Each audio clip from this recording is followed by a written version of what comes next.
Hitler massacred 3 million Jews. Now, there is 3 million, there's a 3 million drug addicts. There are. I'd be happy to slaughter them. My campaign against drug will not stop until This is Rodrigo Duterte, the current president of the Philippines. Of my term. That will be 6 years from now. Until the last pusher and the last drug lord are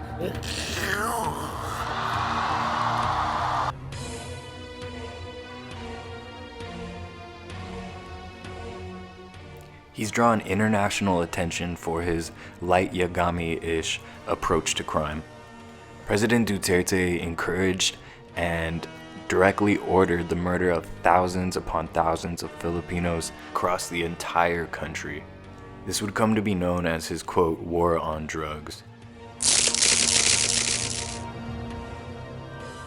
But before we get into that, we need to get into some of the Philippines' history to show how a man like this I repeat it, fuck you. Over the Philippines. The answer was Magellan. Anak na. Kung ako ang presidente noon, sampalin kita pag ginawa ko yun. Sabi ko, yung basado rin yung bakla, putang. Becoming the president of their country. Now, the first thing to know about the Philippines is that is not the Philippines. This is. The Philippines is a set of islands located in Southeast Asia. While the Philippines has a very vibrant and beautiful culture, it also has struggled a lot in the past 100 years, being a colonial hotspot, if you will, for Spain, the United States, and then Japan during World War II, where over 70 war crime events occurred, making it the perfect location for an anthropology spread. #PayDad. #Neo-colonialist paradise. Shortly thereafter, the Philippines were able to fight for their freedom and ended up electing what came to be known as the second most corrupt regime in the history of the world. The Marcos regime was so strict that it even banned video games, even claiming that games such as Space Invaders and Asteroids were a, quote, destructive social enemy, the electrical bandit that was weakening the moral fiber of the young and turning them into a generation of obsessives, which is 100% true when you look at science. Anyway, his body is currently embalmed, so you can go see it today. Now that we've caught up a bit, let's take a look at some current reporting on the Philippines. It was the most controversial of the many meetings he has had in the past 11 days.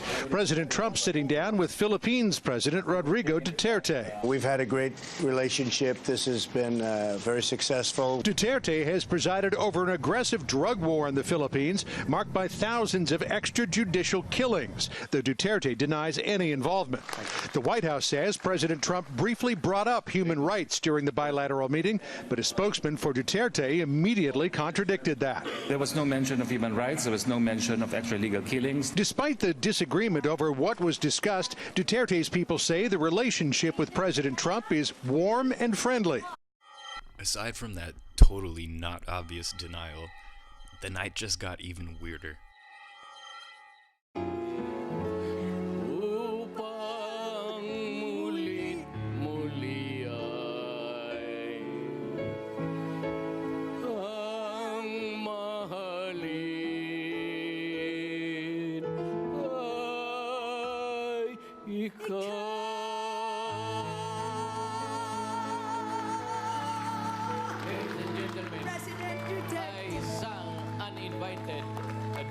With Ms. Pilita Corrales upon the orders of the Commander-in-Chief of the United States.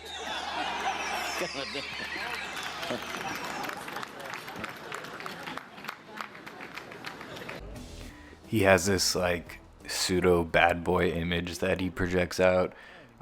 He said that he used to go cruising on his motorcycle looking for trouble and women, which is not chilling at all.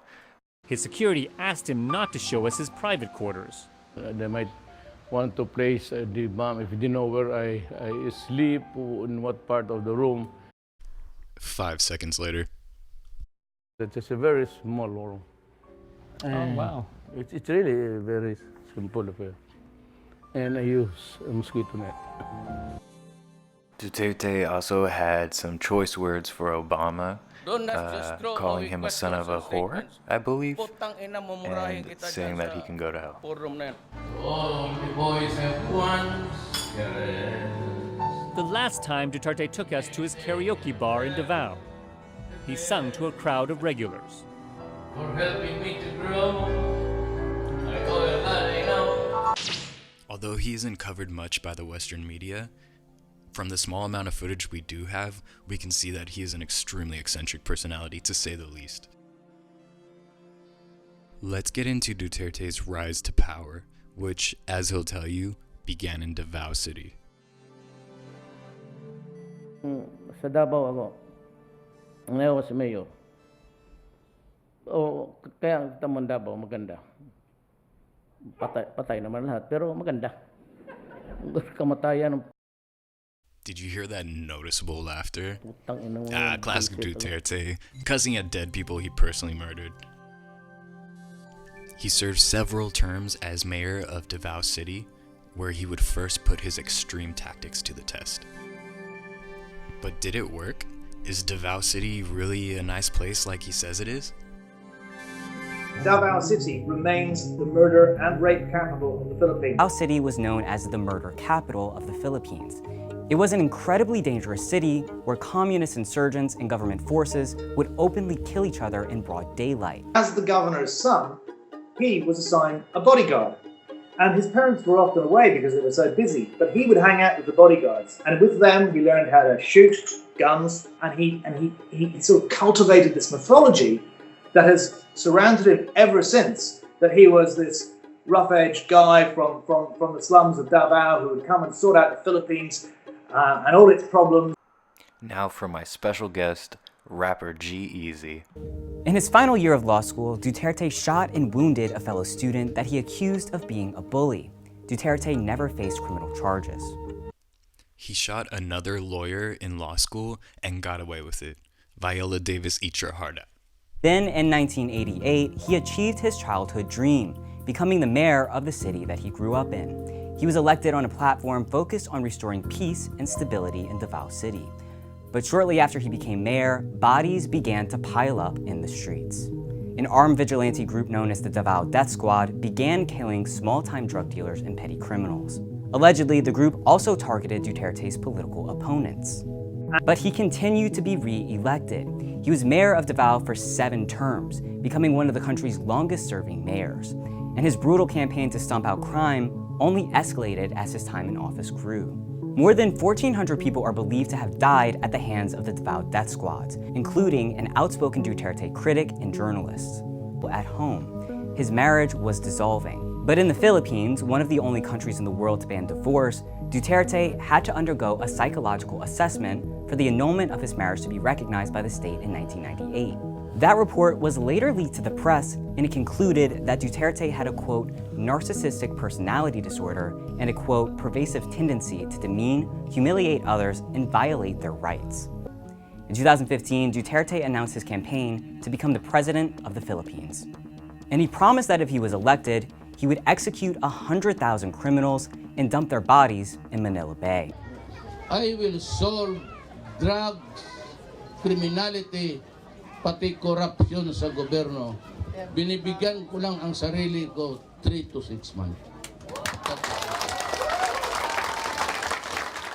And in May 2016, Duterte finally did it. He won the presidency in a landslide victory. And he did exactly what he said he was going to do during his campaign. He took his brutal Davao City anti-crime campaign nationwide, rebranding it as his war on drugs. There's a 3 million drug addicts. There are. I'd be happy to slaughter them. A lot of people began to die in very nasty ways on the streets of the Philippines. It allowed police officers and armed militias to work and kill with near impunity.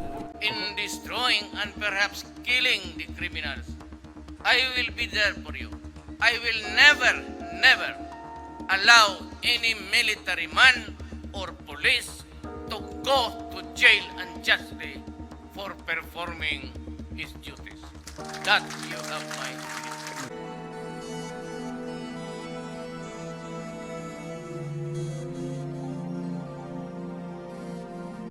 According to the Investigative Journalism Project and Drug Archive, over 4,200 people have been killed in Duterte's drug war as of May 2018, and over 22,000 homicides additionally are under investigation that are possibly linked to the drug war.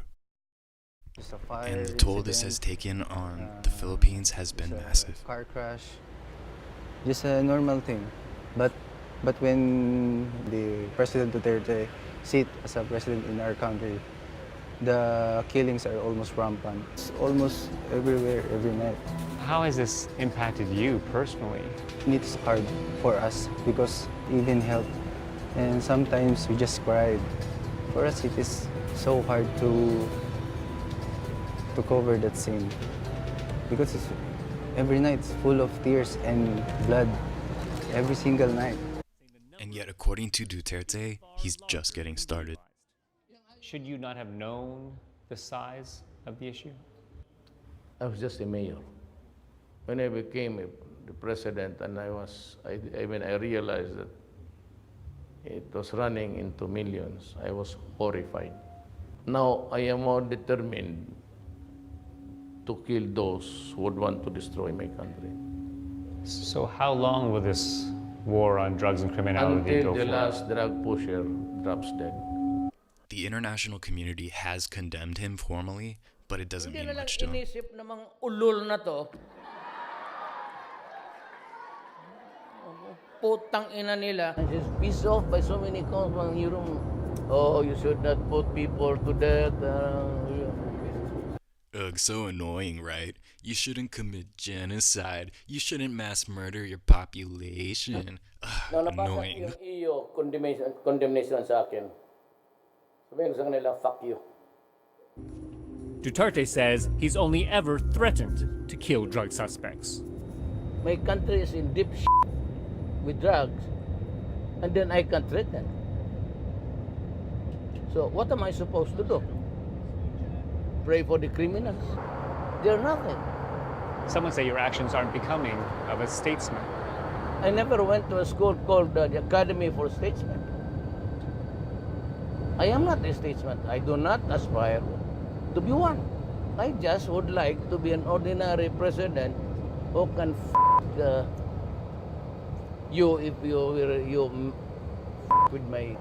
You know, an ordinary president. Okay, that Academy for Statesmen line will never not be funny to me. I'm gonna start using that excuse for everything. Like, why didn't you do the dishes, Cloud?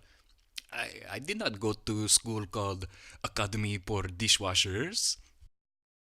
Also, I'm Filipino, so I can do that accent. You cannot. It's pretty clear that Duterte sees nothing wrong with his war on drugs. But what's going on locally in the Philippines to try to work against him? This is Edgar Mataboto.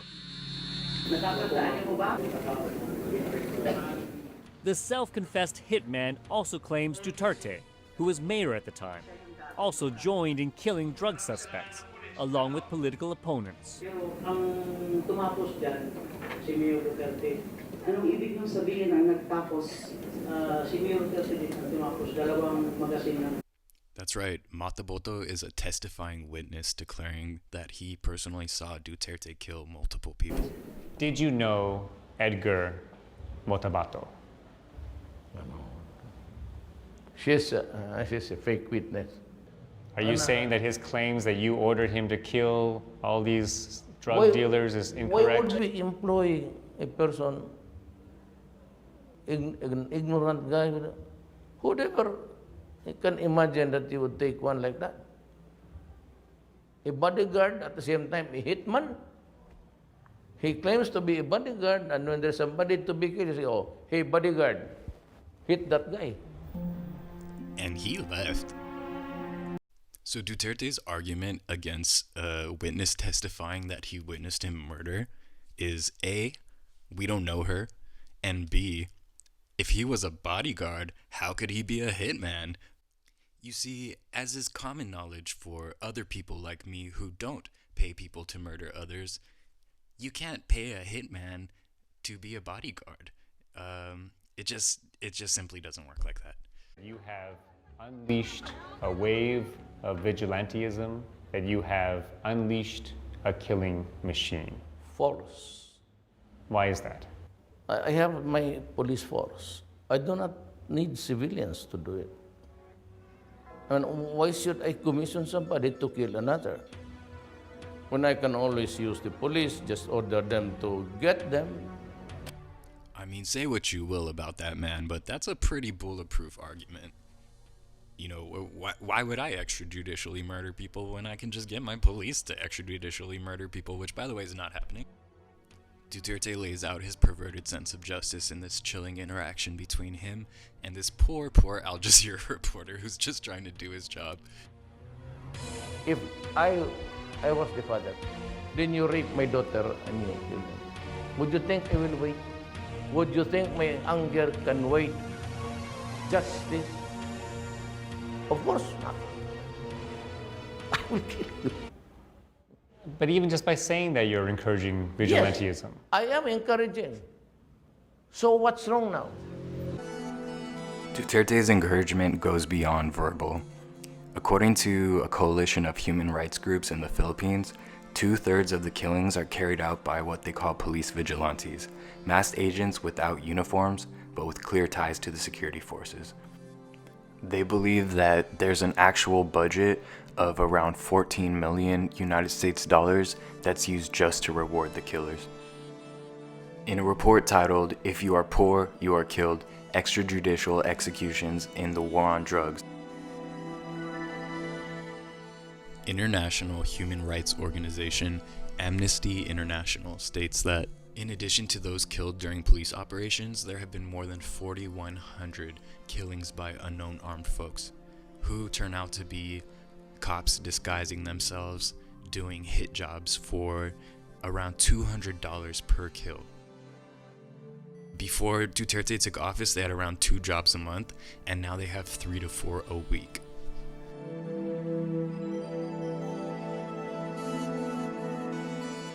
At the Philippines National Police Headquarters, the spokeswoman said that there have been close to 4,000 deaths in Duterte's war on drugs, admitting, quote, "the human toll is high."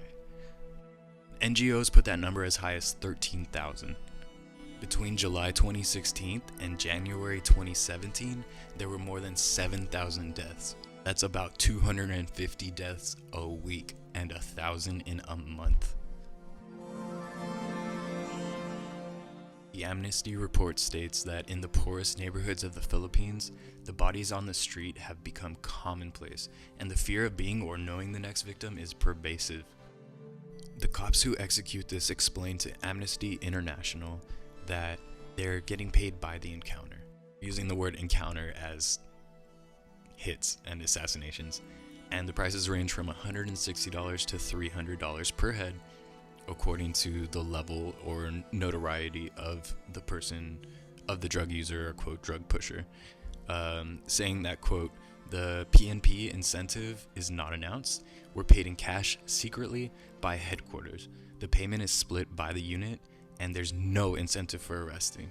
We're not paid anything if we arrest, but if we kill them all, we get paid." So who is and who is not targeted in the drug war?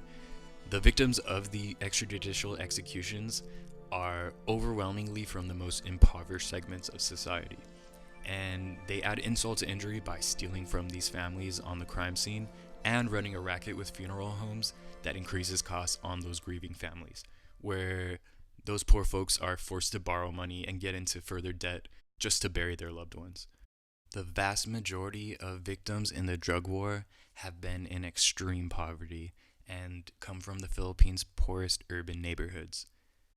For the most part, the victims end up leaving behind their families of young children and puts the family into an even worse economic situation, which is why they even got involved in the drug trade in the first place.